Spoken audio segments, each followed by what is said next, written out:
واضرب لهم مثلا أصحاب القرية إذ جاءها المرسلون إذا أرسلنا إليهم اثنين فكذبوهما فعززنا بثالث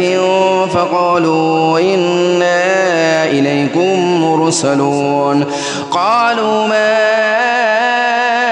أنتم إلا بشر مثلنا وما أنزل الرحمن من شيء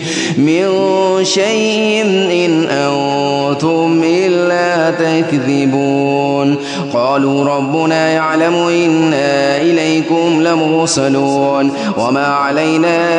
إلا البلاغ المبين قالوا إنا تطيرنا بكم لئن لم تنتهوا لنرجمنكم ولمسنكم منا عذاب أليم قالوا طائركم معكم أئن ذكرتم بل أنتم قوم مسرفون وجاء من أقصى المدينة رجل يسعى قال يا قوم اتبعوا المرسلين اتبعوا من لا يسألكم أجرا وهم مهتدون وما لي لا أعبد الذي فطرني وإليه ترجعون أتخذ من دونه آلهة إن يردني الرحمن بضر لا تغن عني شفاعتهم شيئا ولا ينقذون إني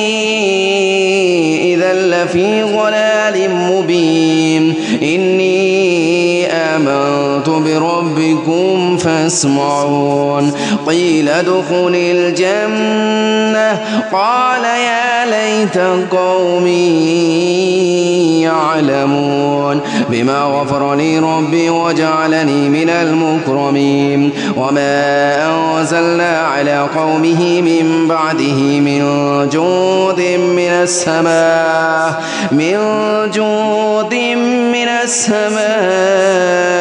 وما كنا منزلين إن كانت إلا صيحة واحدة فإذا هم خامدون يا حسرة على العباد ما يأتيهم من رسول إلا كانوا به يستهزئون ألم يروا كم أهلكنا قبلهم من القرون أنهم إليهم لا يرجعون وإن